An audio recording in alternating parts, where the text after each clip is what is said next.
Kevin Costner put everything on the line for his dream movie. He mortgaged his beach house to fund it. His accountant begged him not to spend $38 million of his own cash. He didn't listen. The first movie bombed, making less than he invested. Now he's struggling to finish the other parts. He's selling things and moving money around. Friends say he's operating on a wing and a prayer. Right now, Kevin Costner is stuck in a nightmare. And here's what's really going on. Kevin Costner was born in 1955 in a small California town called Linwood. His parents weren't rich or famous. His dad worked digging ditches before becoming a utility worker, and his mom was in welfare services. A tragedy had already hit the family before Kevin was even born.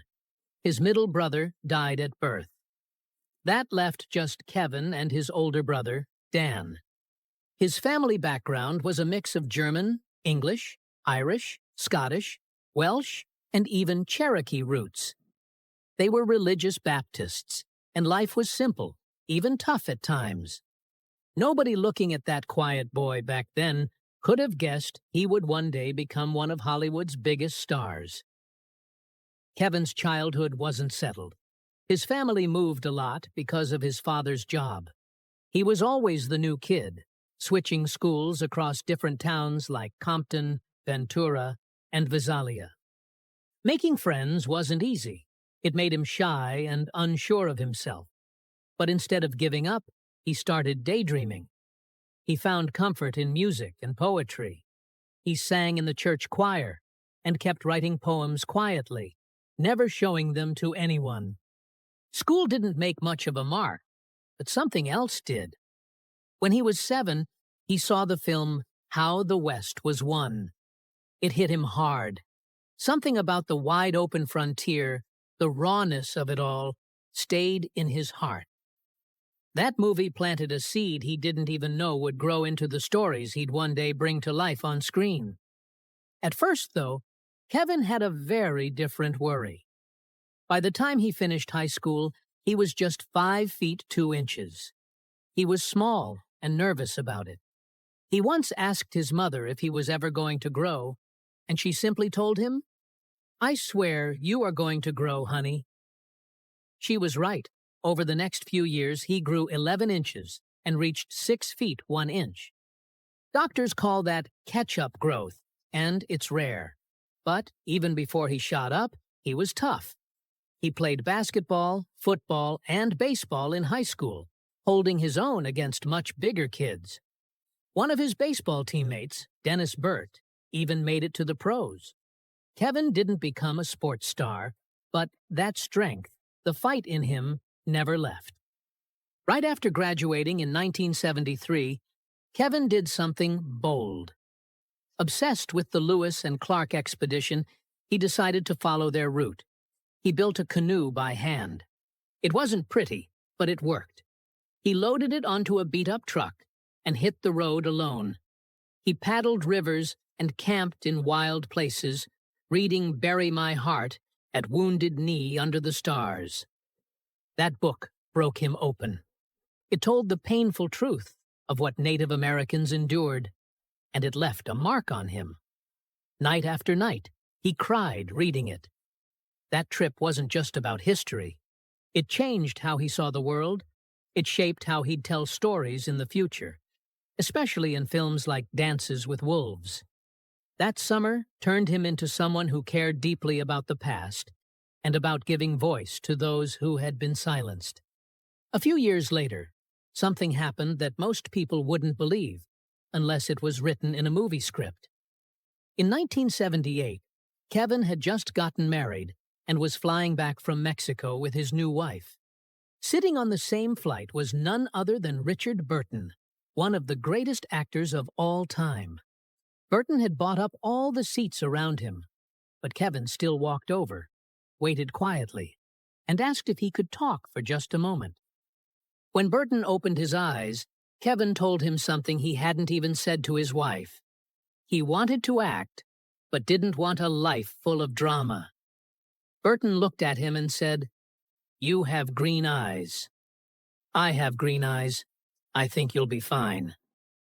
That short, strange moment stayed with Kevin.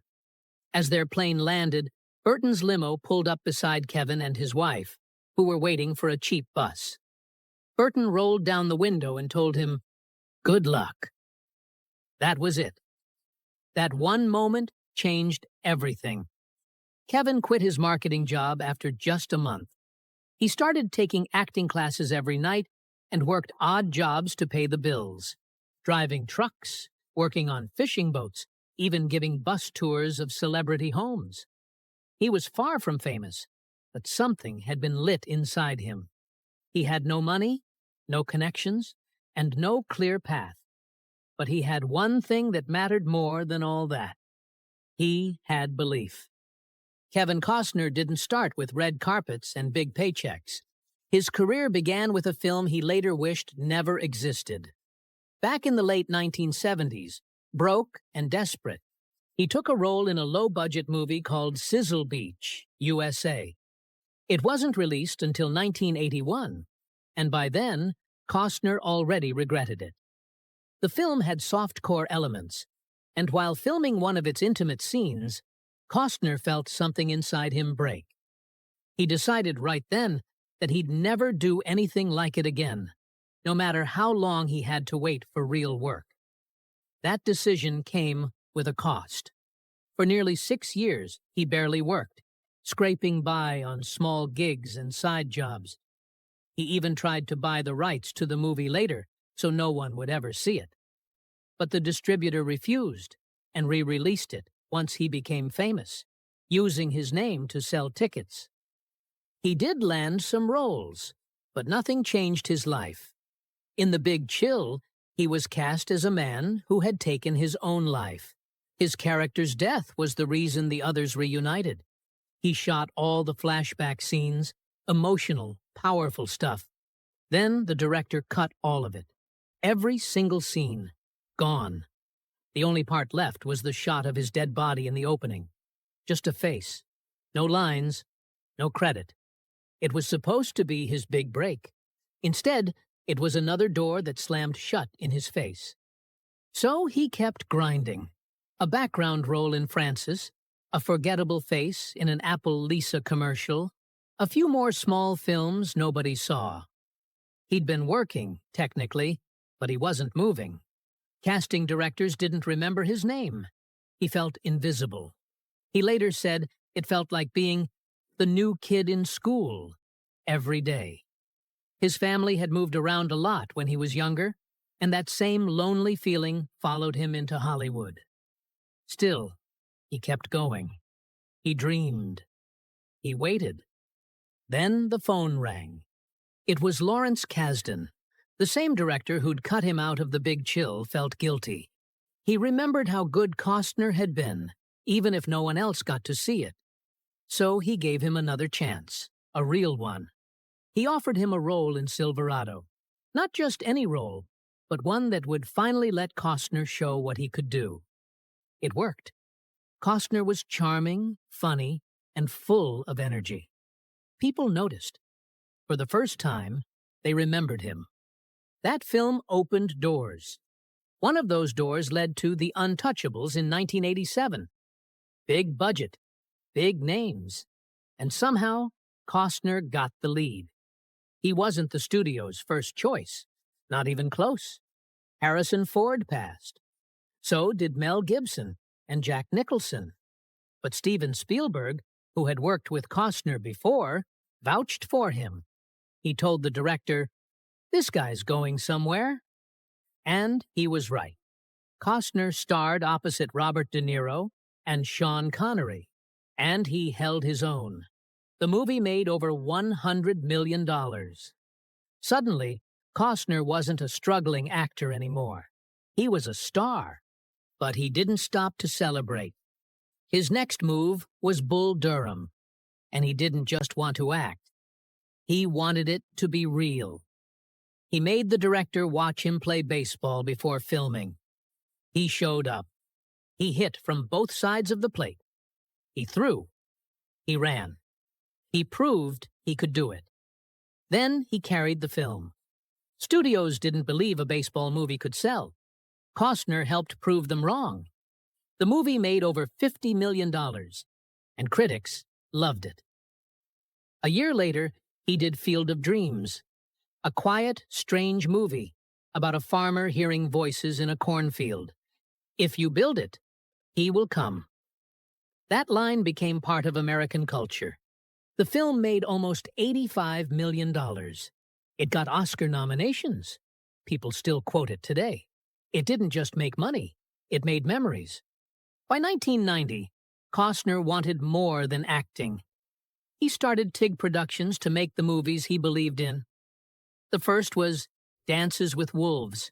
Studios said it was too long, too risky, too weird.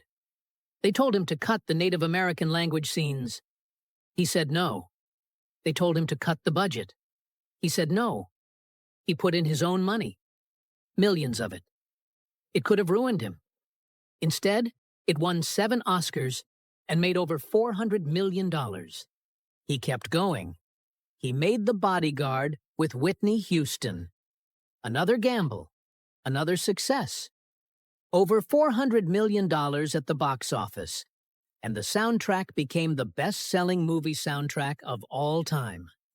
Years later, when no one else believed in a project called Horizon, he did it again. He mortgaged his dream house to fund it. Same mindset, same risk, same heart, and the same reason. Because Kevin Costner doesn't wait for permission to tell a story. He just builds it. Kevin Costner didn't just act. He went all in. For Dances with Wolves, he spent 9 months learning Lakota Sioux. Not just a few words here and there, he actually worked with Native American advisors and insisted that nearly a third of the movie be in proper Lakota. That bold move made studios nervous. 2 of them passed on the film. But Orion Pictures took the risk. Costner brought in Doris Leader Charge, a 60-year-old Lakota teacher, who translated the script and coached the whole cast for 6 months. She said she earned more in that half year than she ever had teaching on the Rosebud Reservation. And yet, even with all that effort, some Native audiences laughed when they watched the film. Russell Means, an Oglala Lakota activist, pointed out that many of the male characters, including Costner, were speaking the feminine version of Lakota. Still, this was one of the first times a Hollywood film gave that much screen time to an indigenous language, and people noticed. When Dances with Wolves hit the Oscars in 1991, it shook Hollywood. On March 25th, in front of nearly 43 million viewers, it won 7 Academy Awards out of 12 nominations. Costner took Best Director, only the 5th person ever to win that for a debut film, and was also nominated for Best Actor. The movie beat Scorsese's Goodfellas, and many critics still argue about whether that was fair. But the Academy clearly preferred the sweeping frontier epic over the gritty mafia classic. As Costner stood on stage holding his Oscar, he admitted he hadn't trusted himself. But the result was undeniable. Dances with Wolves became the first Western to win Best Picture in 60 years. Costner didn't slow down. Just days after finishing Dances with Wolves, he jumped into Robin Hood, Prince of Thieves. He barely had time to rest. The schedule was so tight, he skipped stunt doubles and did most of the action himself. He climbed castle walls, leapt over moats, and even hurt his shoulder doing it. One wild stunt involved launching himself over a 10-meter-high wall with a catapult. That meant they had to calculate the physics down to the kilogram, about 5,000 kilograms of force needed to get it right. One day on set in France, a stuntman offered to go find magic mushrooms between takes. Costner laughed it off, especially since they had a sword fight scene coming up. "Nick, you ate mushrooms? We're going to be swinging swords in an hour," he said. Meanwhile, planes kept roaring overhead from Heathrow Airport, ruining takes and forcing them to redo the exhausting castle climbs again and again. Then came JFK. It wasn't just another role. It was a battle. Costner played Jim Garrison, the New Orleans DA who believed there was a conspiracy behind Kennedy's death. Director Oliver Stone wasn't pulling any punches. The film suggested the CIA, FBI, military, and even the vice president could have been involved. It caused a firestorm months before it was even released. Journalists, historians, and government officials called it dangerous. But Costner didn't back down. He told Time magazine that even asking these questions was liberating. Any discussion of what could be the truth can only make us freer, he said. His performance wasn't about proving Garrison right. It was about making the audience take him seriously. And it worked. After the movie dropped in December 1991, the United States government passed a law in 1992 to release secret JFK assassination files to the public.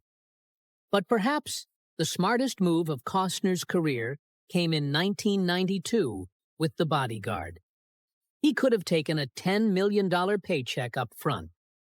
Instead, he gambled on the film's success and asked for a percentage of the profits. He also waited a full year for Whitney Houston's schedule to clear because he knew she was perfect for the role. And he was right.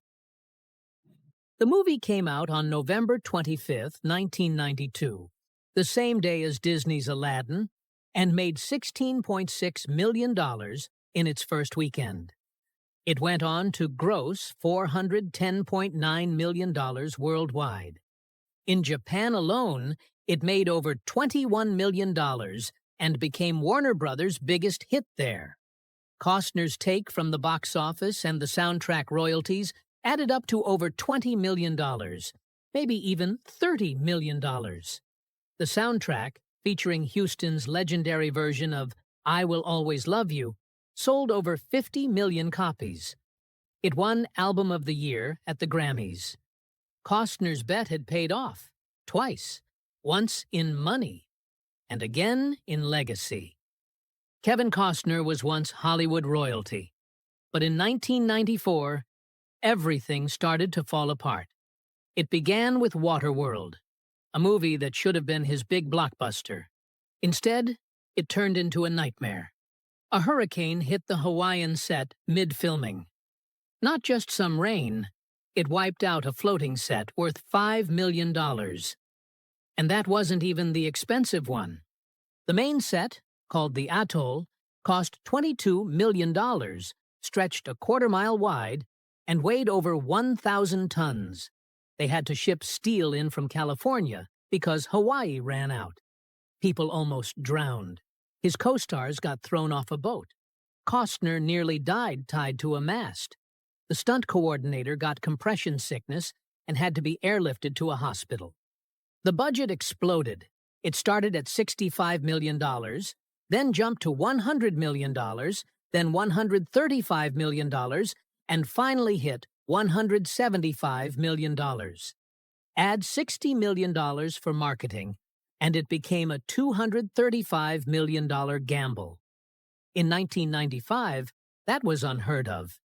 Independence Day cost only $75 million.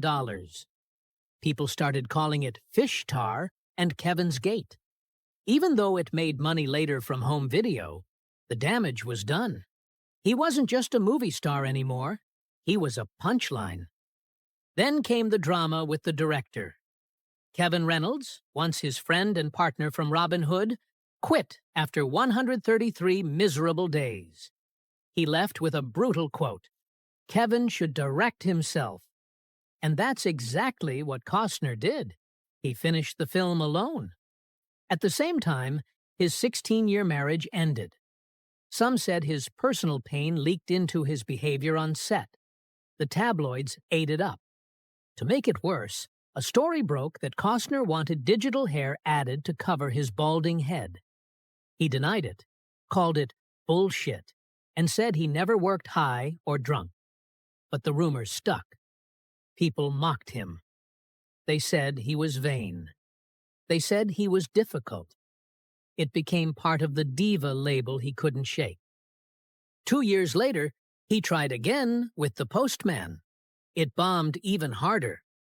The movie won Razzies for Worst Picture, Worst Actor, and Worst Director. He won every category he was nominated for. That had never happened before. By 1998, critics weren't just bored of him. They wanted him gone. But he didn't quit. In 2003, he came back with Open Range. No explosions, no gimmicks, just an old-school Western with heart. He directed it himself and starred in it with Robert Duvall. It cost $26 million and made over $68 million worldwide. He bet on himself, and this time, it worked. Then, in 2007, he shocked everyone. In Mr. Brooks, he played a serial killer. Not a cowboy, not a hero, a murderer hiding behind a perfect smile. It was dark, it was disturbing, and it was one of the best things he ever did. He used his nice guy image to scare you. It worked. By 2012, he was winning Emmys. Hatfield's and McCoy's was gritty, violent, and real. Costner almost didn't take the role. He said no 3 times. But when he did, the result was magic. Over 14 million people watched the premiere. He won Best Actor and reminded Hollywood why they loved him in the first place. And he kept going. In 2016, while filming Hidden Figures, he was in agonizing pain from kidney stones. He acted through it on morphine. He didn't miss a single day. Not one. Even when the pain left bruises on his arms, he just rolled down his sleeves and kept shooting. Then came Yellowstone. In 2017, Taylor Sheridan wanted Costner to play John Dutton. Costner wasn't sure. He agreed to just 1 season, with conditions, but once the show aired in 2018, it slowly became a massive hit. It wasn't a flashy show. It didn't win big awards, but people loved it. In the first season, he earned $500,000 per episode. That alone is a massive paycheck. But as the show exploded in popularity, so did his salary. By season 5, he was making $1.3 million per episode. 14 episodes at that rate gave him $18.2 million in 1 season. And that wasn't enough for him. In 2023, he reportedly asked for $1.5 million per episode. At the same time, he was knee-deep in his dream project, Horizon, an American saga. This didn't sit well with the show's producers. Filming schedules clashed. What used to be 8-week shoots turned into 12-week commitments. Costner had planned Horizon during Yellowstone's off weeks, but those off weeks kept shifting. It all fell apart in early 2023, when the producers offered him a chopped-up deal, Season 5A and 5B, instead of full seasons. Costner refused. He turned to Horizon. That choice killed off John Dutton. And not in a noble way. The mid-season premiere in November 2024 shocked fans. Dutton was found dead in a bathtub. A note nearby. At first, it looked like a suicide. But 2 episodes later, the truth came out. He was murdered, smothered by 3 hitmen sent by Sarah Atwood. They faked the suicide, left a forged note, and tried to make it all vanish. But it didn't work. Case spotted the inconsistencies. A homicide probe began.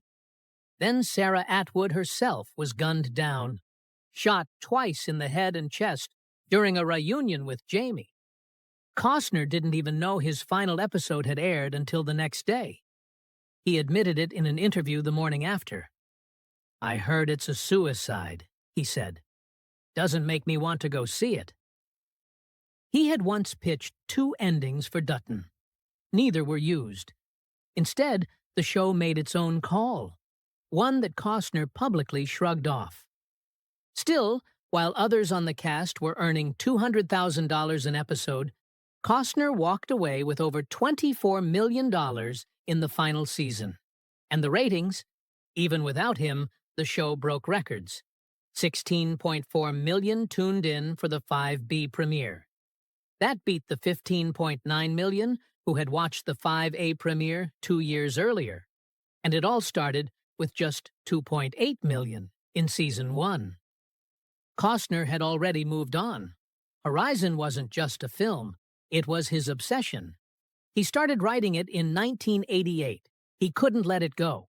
After Open Range in 2003, he tried pitching it to Disney, but they rejected him over a $5 million budget dispute. For decades, it sat untouched. Then, in 2022, he finally found the backing. But not without a price. He mortgaged his 10-acre oceanfront property in Santa Barbara, the house he called his last house. He told his accountant he was putting $38 million of his own money into Horizon. The accountant freaked out. Costner didn't care. "It's my life," he said. "I believe in it." The budget for the first 2 chapters hit $100 million. He personally funded more than a third. When Horizon Chapter 1 premiered at Cannes on May 19, 2024, it was supposed to be his grand return to directing after Dances with Wolves. But critics were split. Some loved it. Others didn't. The box office didn't help. The film made just $38.7 million worldwide. That was less than what Costner had personally poured in. But he pushed on. Chapter 2 premiered in Venice. Chapter 3 began shooting in May 2024. Chapter 4 is already in development. This is no small-scale project. Over 170 speaking roles across 4 films.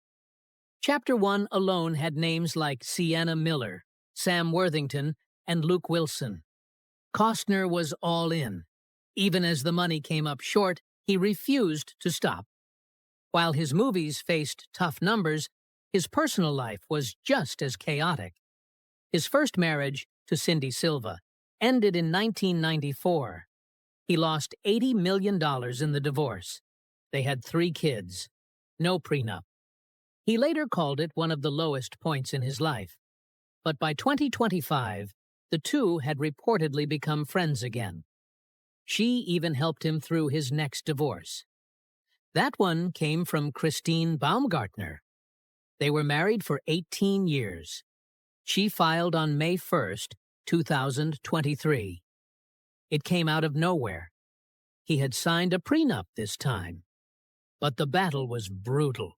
She had to leave his homes. He was paying $63,209 a month in support. By early 2025, she got engaged to a former friend of his, Josh Connor. Rumors flew that Costner was planning to renegotiate the deal once she remarried. And then there were the Yellowstone rumors. Just as the divorce broke, wild stories started spreading. One said he got a crew member pregnant on set. Another claimed he was skipping filming. His team called it all nonsense. Still, the rumors stuck. The timing seemed designed to hurt him. In early 2025, Costner began dating again. But he had one rule: no Hollywood actresses. Insiders said he wanted someone average. His friends tried setting him up. He was acting like a man in his 20s. He didn't want anything serious. Not yet. He had already lived the full Hollywood cycle: fame, marriage, scandal, divorce, and now freedom. Kevin Costner is 70 now, but instead of slowing down, he's speeding up. On May 26, 2025, his new docuseries Kevin Costner's The West will premiere on the History Channel. It's not just one episode. It's a special 2-episode event to kick off an 8-part series. Then another episode follows the next night, before the show settles into its regular Monday slot. This series is different. It's not about cowboys with perfect teeth riding into the sunset. It's about land, conflict, and the raw truth of how the West was really won, or stolen. Costner worked with Doris Kearns Goodwin, a Pulitzer Prize-winning historian. Big names, big story. And he's not just hosting. He's producing it with Academy Award winners. This is not a retirement project. This is a mission. But that's just one part of what he's doing. Costner is still fighting to finish his 4-part film series Horizon. The first chapter bombed. Only $38.7 million earned on a $100 million budget. It was a box office disaster. Warner Brothers got nervous and pushed back the release of Chapter 2. But Costner didn't quit. At the Venice Film Festival, he admitted the climb got harder. "The rock fell back downhill," he said. "But I have to put my hands on it again." That rock? It's Chapter 3. He's already spent $38 million of his own money. And now he's trying to find more to finish not just one film, but maybe both Chapter 3 and Chapter 4 together in 2025. The odds are against him, but that only seems to fuel him more. "When I feel rejection, my desire increases," he said. To make all this happen, Costner didn't just write scripts or yell action. He built something real. In February 2024, he announced a massive $100 million film studio in Utah, 500 acres of it. It's called Territory Film Studios. Roads, water lines, power, it's all getting built near St. George Airport. Phase 1 includes a 39,000-square-foot warehouse, already being used to shoot Horizon.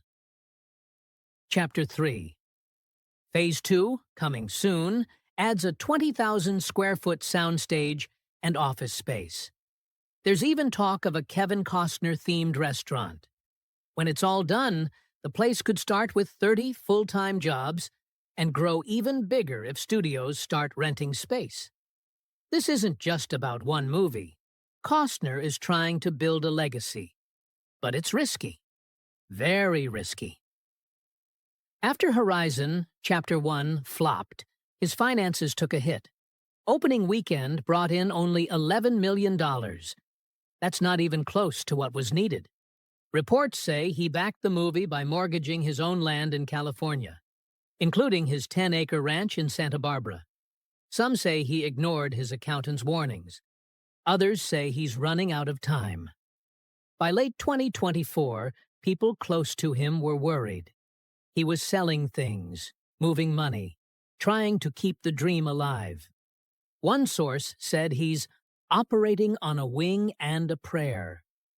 If things don't turn around, he could lose even more.